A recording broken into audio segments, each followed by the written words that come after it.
Myanmar रे शक्तिशाली भूमिकंप कोलकाता समेत पूर्व भारत में अनुभूत होईछि झटका। रिक्टर स्केल में भूकंपर तीव्रता 6.0 रेकर्ड होईछि। बांग्लादेश रे मध्य भूमिकंप अनुभूत होईछि। येनयांग ठारू 95 किलोमीटर दूर मागवे रे भूकंपर केन्द्रस्थल रही। भूपृष्ठर प्राय 10.57 किलोमीटर गभीर रे केन्द्रस्थल थिबा जहा सूचना मिलुछि। इस संपर्क में अधिक सूचना पाई आम सहित जोड़ी होती आम कोलकाता ब्यूरो हेड प्रमोद महांती। प्रमोद, ये बड़ खबर बोली कहुपे जो जगार खबर सामना को आसूची जे भूकंपरे म्यांमार थरी एवं कोलकाता रे मध्य यार प्रभाव किसी जगार अनुभूत होईछि। को जगार प्रभाव देखा मिलूँ? देखो प्रवीण जे वर्तमान कोलकाता महानगरी कार्यत स्पर्शकातर परिस्थिति उपनीत होईछि। आमे आज देखा पाइले जे ठीक 9टा राति 9:05 समय कोलकातार एक विभिन्न अंचल कार्यत साधारण भूमि बा माटी थरी उठिथिला एवं भयातुर अवस्था लोक मैंने बाहर को चली आसते एक भिन्न परिमंडल कार्यत सृष्टि होता।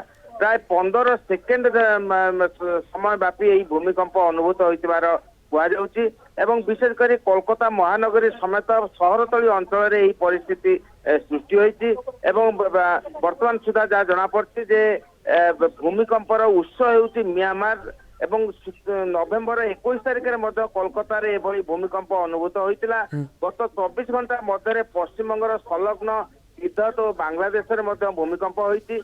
तेणु आज जो परिस्थिति सृष्टि होती कार्यत साधारण लोक मन में आतंक सृष्टि होता है। प्रथम जिते भूमिकंप अनुभव है साधारण लोक मैंने परिवार सहित बाहर को आसी चली आसी रास्ता घूरी बुली भिन्न परिस्थिति कार्यत सृष्टि होता। भूकंप केते समय पाई थिला?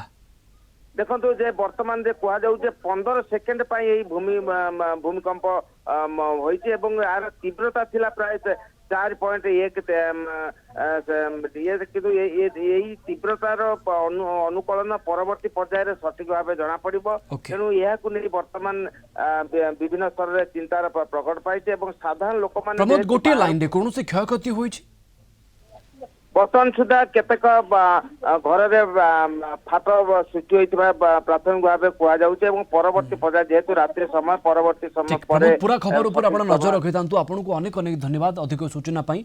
प्रमोद महांती आम कोलकाता ब्यूरो हेड आम सहित जोड़ी होते।